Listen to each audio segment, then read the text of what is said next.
राष्ट्रवादी काँग्रेस शरदचंद्र पवार पक्षाच्या नेत्या रोहिणी खडसे यांचे पती प्रांजल खेवलकर यांच्या खराडी ड्रग्ज पार्टी प्रकरणात मोठा ट्विस्ट आलाय। प्रांजल खेवलकर आणि इतर आरोपींनी अंमली पदार्थांचं सेवन केलं नसल्याचा फॉरेन्सिकचा रिपोर्ट पोलिसांना प्राप्त झाला। प्रांजल खेवलकर आणि इतर आरोपींची ड्रग्ज पार्टी प्रकरणात फॉरेन्सिक चाचणी करण्यात आली होती। त्याचे रिपोर्ट पोलिसांना प्राप्त झाले आहेत। या प्रकरणात एकनाथ खडसेंचे जावई प्रांजल खेवलकर तब्बल 2 महिन्यांपेक्षा अधिक काळ जेलमध्ये होते। प्रांजल खेवलकर यांची येरवडा जेलमधून सुटका झाली आहे। 27 जुलै रोजी पुणे पोलिसांनी खराडी भागातील एका फ्लॅटमध्ये सुरू असलेल्या पार्टीवर छापा टाकला होता। त्यावेळी पोलिसांनी अंमली पदार्थ जप्त केले आणि प्रांजल खेवलकर यांच्यासह 7 जणांना अटक केली होती। तसंच 25 जुलैलाही त्याच ठिकाणी पार्टी झाल्याचा पोलिसांचा दावा होता।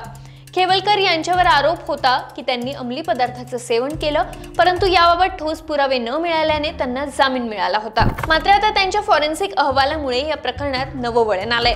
पोलिसांनी अटक केल्यानंतर सर्व आरोपींचे रक्त नमुने तपासणीसाठी फॉरेन्सिक लॅबला पाठवले होते। त्याचा अहवाल आता पोलिसांना मिळाला असून त्यात प्रांजल खेवलकर आणि इतर आरोपींनी अंमली पदार्थांचं सेवन केलं नसल्याचं स्पष्ट झालंय। त्यामुळे या प्रकरणातील मुख्य आरोपावरच प्रश्नचिन्ह निर्माण झालाय। पोलिसांनी हा अहवाल चार्जशीटमध्ये देखील समाविष्ट केलाय।